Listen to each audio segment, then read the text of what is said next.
Hello. Hello, everyone. A very good morning, good afternoon, and good evening to you. I'm so delighted and feel happy that we have got wonderful guest with us, and he is none other than John Taylor McEntire. John, a very warm welcome to you. Thank you so much for being with us. Thank you. Thank you so much. Well, Thank thank you, you, John. Dinesh, so much for allowing me to be on your stage. I appreciate it. Thank you. Here is a small background about John, which you would love to listen to it. And it goes like this. John Taylor McEntire is a global leadership strategist and creator of S.Y.N.C method. His talk, Breaking the Curse of Babel, explores how to overcome communication breakdowns, foster cross-cultural trust, and align diverse voices, equipping leaders to communicate with clarity and lead high-performing team in a connected global world. Wow, what a powerful detail that you have. So nice of you. Thank you, John.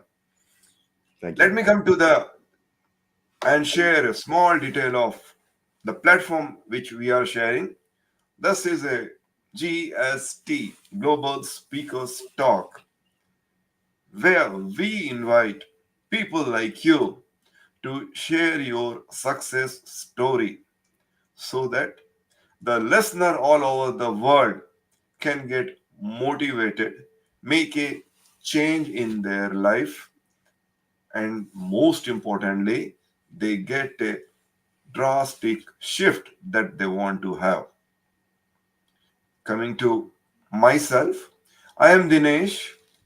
Basically, I am a meditation leader and ancient breathing technique expert, having practical expertise and knowledge of these techniques for last 40 long years.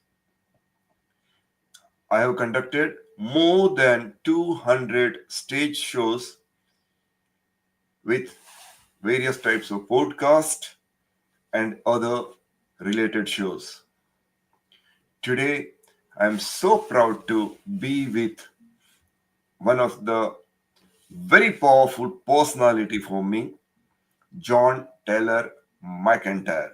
Once again, we welcome you, John. Thank you for being with us. Thank you so much for the opportunity to be with you. It's awesome.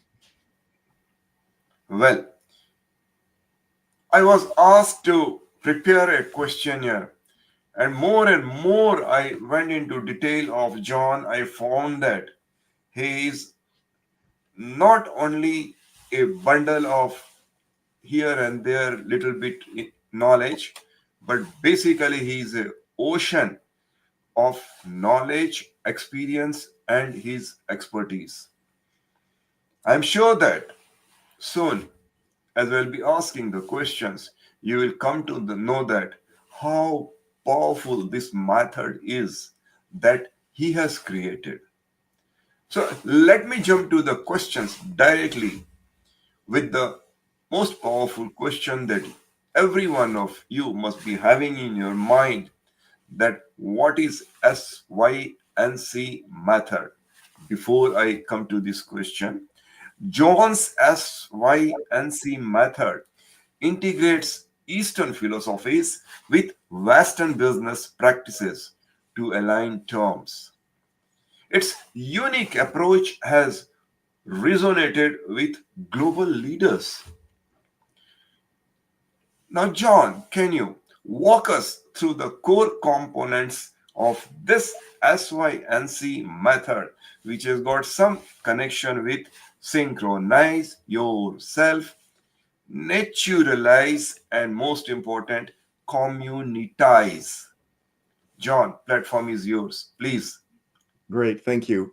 Let me first preface this with the fact that you help meditation and you help with breathing, and that's in a sense helping the individual be able to breathe through things. The S.Y.N.C method, and I'm going to call it sync because basically we're synchronizing.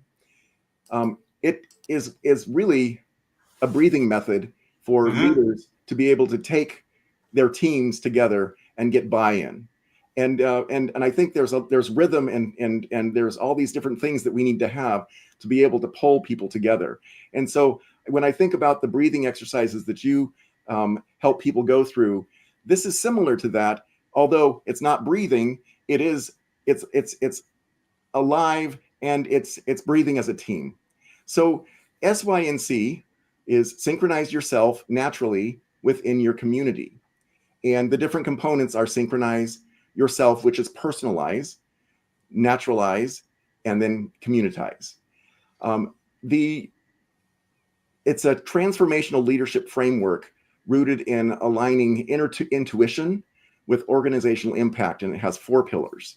So synchronize means it's how we align people, purpose, and systems to create organizational harmony.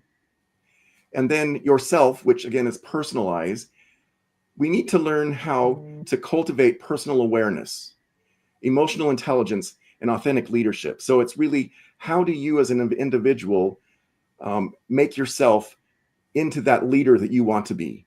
It's about servant leadership, and how do you become that? Naturally, or naturalize, is to embrace adaptability and creativity, resilience in different chaotic environments. And it's basically taking different things that are outside of us and pulling them in, helping them become natural to us. So this is where the Eastern philosophies and Western pragmatism come together.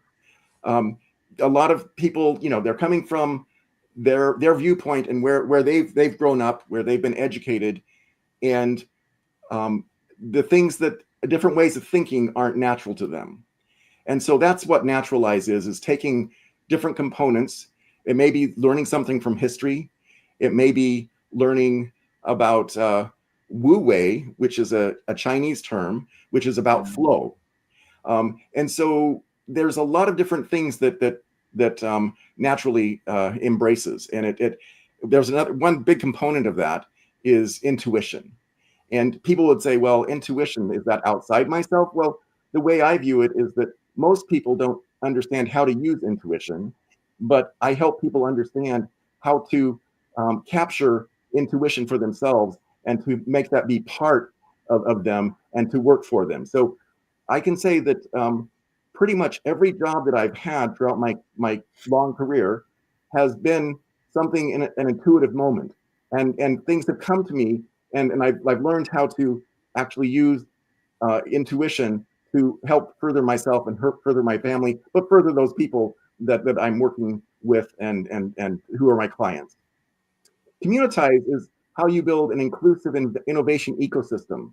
So I was in innovation ecosystem development around the world, in Doha, Qatar, in Japan, in the United States. I helped also in Singapore and in China, and basically helping these organizations, research organizations, build innovation ecosystems around those, so that those products that were those research results that were coming from these research institutions could go out and be a product or a service that would help the people. And so in order to do that, you need to have a community around you, and that community Right. to be cohesive. And so that's taking the personal alignment into a collective thriving mode. Great. So you started replying my first question and gave so much of detail. So please still allow me to ask few of the Oh, core please. questions which might be needing your repeated answer, because the way you explain is really I was visualizing and connecting it my breathing techniques. Lovely. I loved it. Well, John, you very correctly said that yes, it has got a relation with personal work too and with the corporate world too. Fine. John, you are a person who has already given talk on TEDx stage. So, in your TEDx talk, breaking the curse of Babel, which addresses the communication breakdown in diverse settings. This is critical for the global leaders navigating cultural divides. So, my question is, in your TED Talks, you discuss overcoming communication barriers. So, what is the most challenging communication backdown that you have encountered in your global work? And how did you apply your strategies to resolve it? Jan, please. Thank you for the question. And I need to make a clarification here because authenticity is very important. I have not been on the TEDx stage. So I Mhm. don't know how I've been on many stages, but I have not been on TEDx. So I don't want people Sorry. to think that they're going to go and see me on TEDx because that's not the case. Okay. Um, but Okay. uh, but You are in, much more than TEDx for us. Thank you. okay. Thank you. Um, Please go ahead. Please so go ahead. the challenging communication breakdown would had occurred when I worked in Doha, Qatar Hmm. for I worked for the Qatar Foundation for 10 years, and when I went there, there was no real innovation ecosystem yet. Hmm. They had inside the Qatar Foundation there was 8 universities, there was 3 different national laboratories, and there were on the side different research hospitals. But nobody had taken that together and tried to form how you would capitalize on those inventions. And so my job was to help build what's called a tech transfer office. That's transferring the technology, licensing that technology to somebody who can commercialize that.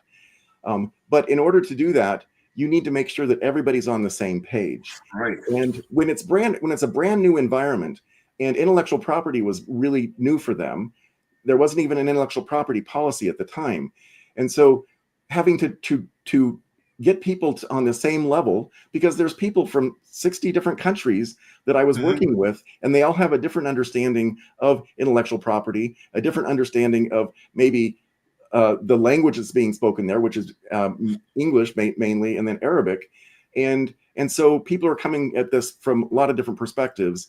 And then when you had mentioned my talk about the breaking the curse of Babel, and what that is that you have different parts of the organization. So you have people in finance, you have people in communications, people in HR, people in research, people in the university side.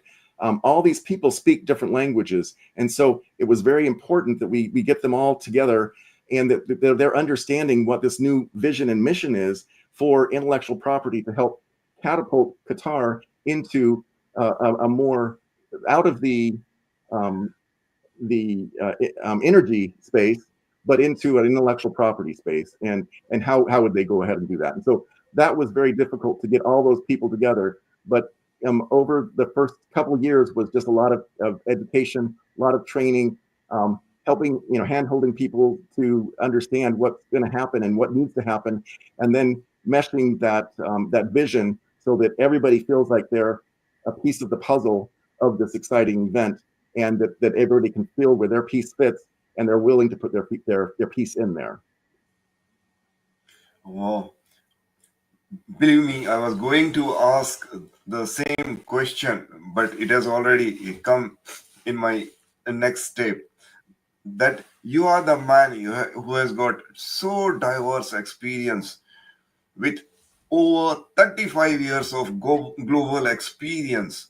You have worked like Qatar, Japan, Taiwan, and Rome in many other places.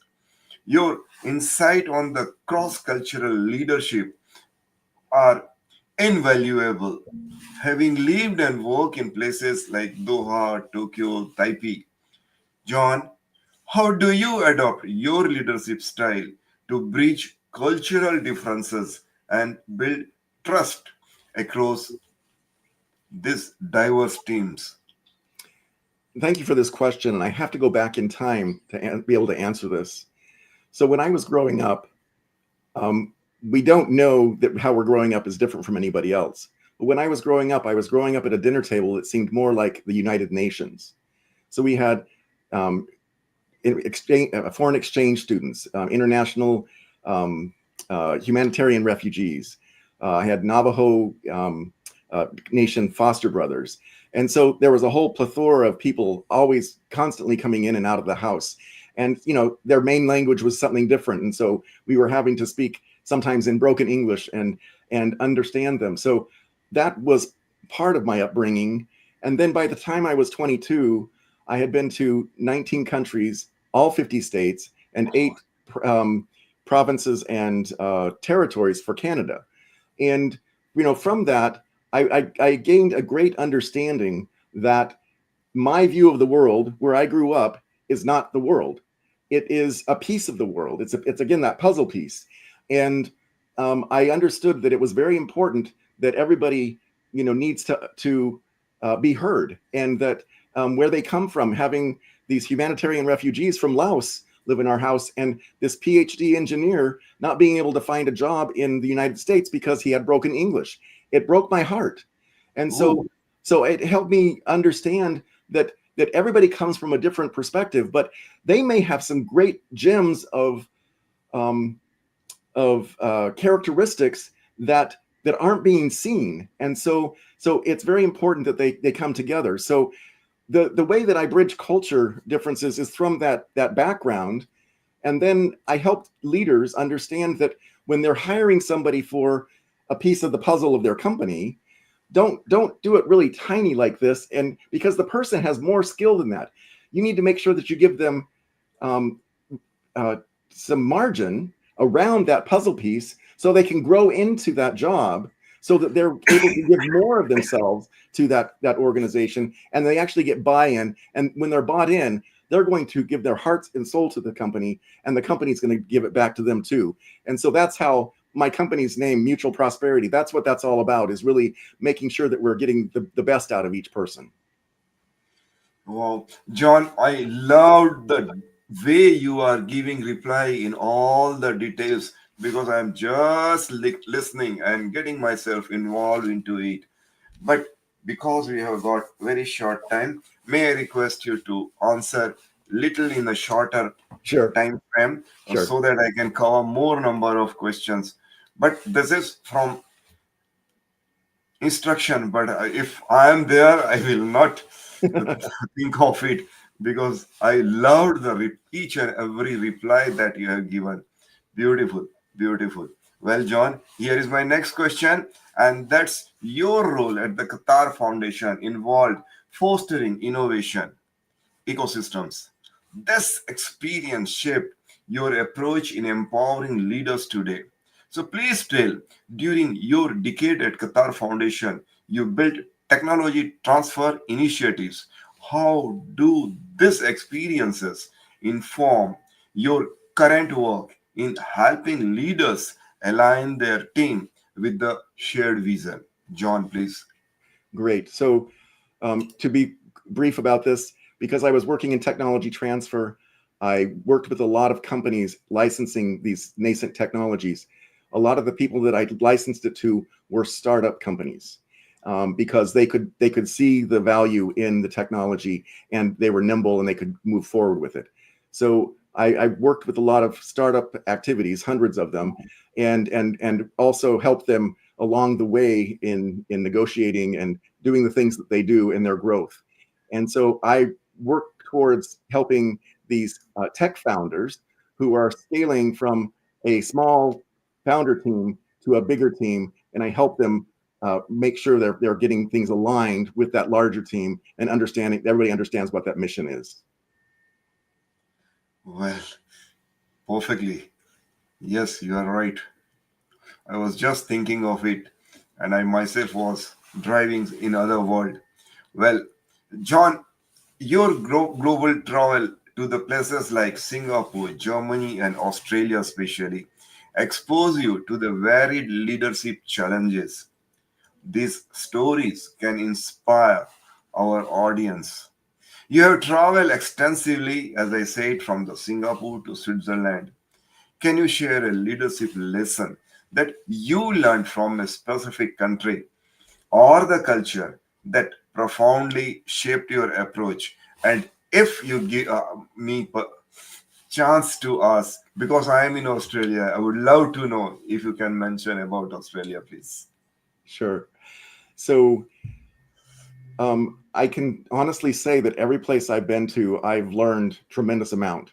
Mm-hmm. And Australia, Hmm. I've learned that Australian people tend to be more laid back than like American people in New York and such. And there's such a beautiful culture in regards to the the friendship or the kinship that seems to be there. But every place is so beautiful and has their own um, uh, activities, their own culture, their own foods, and the way they go about doing things. And so it's you have to, if you don't go to another place, you just have this perspective that your place is the only thing that exists, and that's not the case. There's so many different ways of seeing the world, and we need to make sure that each part of those different cultures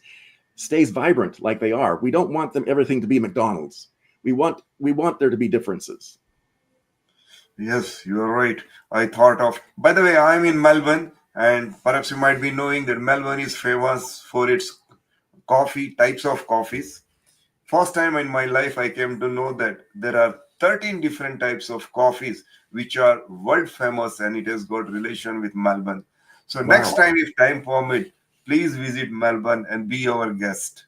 Oh, thank you so much. I appreciate that. Thank you, John. John, I have got so many questions to ask, but before I ask those questions, let me jump and change my vehicle in the reverse direction and make it slow.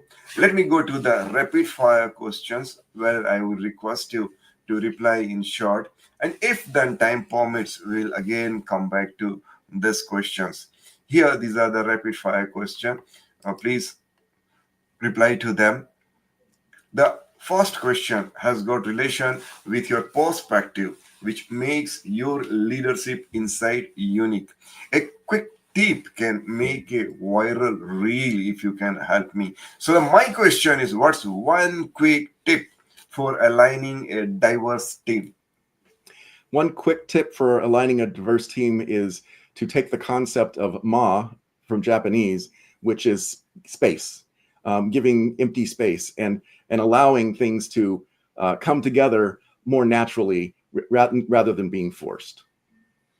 Superb. Wow. Yes, perhaps that is the reason that even today, Japan stands in the top list for this technology. Well, John, your time in Qatar shaped your innovation expertise. Please tell, what's the biggest lesson you learned from the building Qatar's innovation ecosystem?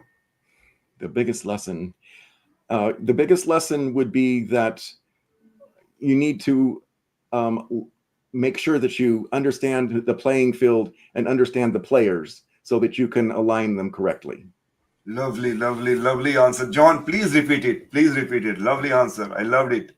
So you need to make sure you understand the playing field and you understand who the players are, and then Right? you can align them as you were a football coach. You're aligning them to be in the right places at the right time, but you're giving them the support they need to do what they need to do. Beautiful, beautiful. Well, John, your bilingual skills are really intriguing. A short personal story can definitely make our audience more cheerful. Would you like to tell what's your favorite Japanese phrase and why? John, please. Oh my goodness. Because you know Japanese language. Yeah, I know Japanese language. There's just a lot of words. So, well, It's nemawashi is the Mm-hmm. term that I would say, Mm-hmm. and What what does that it is mean? what nemawashi means. Ne is root, and Mm-hmm. mawaku is to dig around. So you have the bonsai tree, and the Mm-hmm. gardeners that clip and prune them and make them really beautiful. Well, it's not just what goes on the outside; it's the digging around the roots that makes the tree healthy and makes the roots be able to grow and flourish.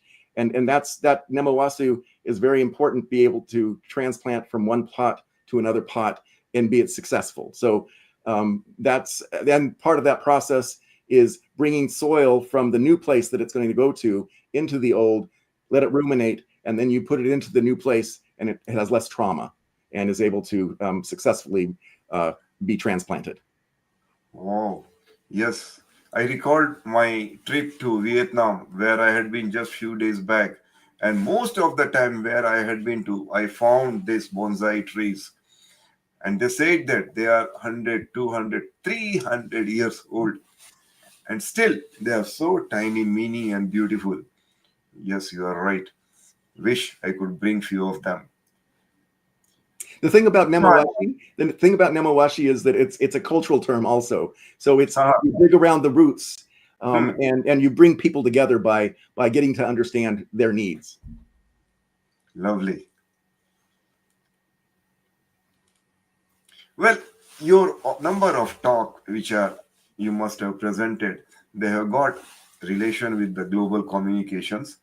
So please tell me one key takeaway from breaking the curse of Babel. One key takeaway from breaking the curse of Babel is to understand that the different parts of the organization speak differently, and so it's very important that you get language aligned. So I have a language alignment matrix that I work people through. But if you get people to understand things at a 10th grade level in each of these departments, then they can actually talk to each other in the same meeting and understand what things mean. Oh, lovely. And still, I am confused and can't understand. Are you a human being or a machine who has traveled so many countries? So, would you like to share one best leadership advice that you picked up while traveling to so many countries? John, please. It's important to let culture be culture and understand that the culture for the company, the organization, is made up of all the different cultures that are coming together. How do you bring them together is really the key to getting alignment. And you need to make sure that as a leader, you understand or you're helping people feel that they're being heard and that they're a part of that process. And that's where how you make aligned um, commitment and buy-in. And with that buy-in, I have what's called you inspire your team, you empower your team, and then your team is able to thrive. Well, you are talking about your team, leaders, culture. Please tell me if I am you are asked that what is the biggest mistake that the leaders make in empowering the team, what would be your answer? The assumption that people already understand what Beautiful. their mission is, Beautiful. and they Beautiful. need to step back and make sure that people understand what it is they're trying to go towards. Because if the people know specifically from the leader where they're going, then they have a better chance of getting there. Very correct. Very correct. Most of the leaders they think that they understand everything, but it is not the reality. Well, John, I have gone through your details and I found something very interesting. Please tell me, what's one leadership tip that you have shared with your kids? With my kids, yeah. So when my kids were younger, I wasn't a very good father. I think when I let go and allowed them to be themselves and stopped micromanaging, then I realized that that's when they were able to excel, and that's when I was understanding how you build these innovation ecosystems and everything. It's just like a family. You're building an innovation ecosystem, and it's that freedom that people have to be able to excel, which allows them to move forward and do much better than you can even imagine that they could. Wow, beautiful. And John, you have got three beautiful daughters. Out of that, who is the one who has taught you one of the lessons that you remember? They've all taught me lessons. I have three daughters and I have three sons. So um, yeah, they've all taught me, and they've taught me that they're individuals, and that I need to look at them as individuals. And then by doing that, we're able to share in a growth experience together. Beautiful, lovely. I love that reply. Would you like to share the proudest moment in your 35 years of career life? Well, right now, um, I think you can feel it, but I feel I'm on a mission. I have a calling, and that calling is sync. And my calling is to help the world understand each other better, and to get the divisiveness that's in the world to go away, and to have people unify, and to have harmony and peace. Lovely. John, you are the man who has married a lady from the different part of the world, Asian world. So, would you like to share one advice that she has given and you still remember it? One advice that she has given that I remember, she's given me lots of advice. Um, just reminding me that we're partners, and that, Lovely. okay, yep. Beautiful, beautiful. Please repeat it. Lovely. She, reminding me that we're partners, and at times I remind her that we're partners, and working together. We've been married for 37 years, and so you're not married for 37 years if you're not a partnership. Very correct. Very correct. Most of the people, at least who have spent their time outward, they think that they take it for granted, but it's not like that. You must remind, you must tell, you must keep on reviving the relation that you have, which is very, very, very much needed. Beautiful. Well, I have got still heaps of questions to be asked, and especially I myself from inside, because basically an engineer. I can understand what you are saying, but time do not permit me. So, on behalf of this lovely platform, let me thank you with two important requests. First is, may I request you to spare your time as and when we need to have a person like you. Please do remember. And second request is to universe. On behalf of this platform, we request and pray the universe to give you all strength, wisdom, power, time, money, efforts, and everything that the work that you are doing. I understand it's really excellent work. Please continue it. So nice of you. Thank you much. Once again, I said namaste to you. See you Namaste. soon. Thank you so much. Beautiful. I Beautiful loved this discussion. conversation. Thank you so much. Thank you. Thank you very much.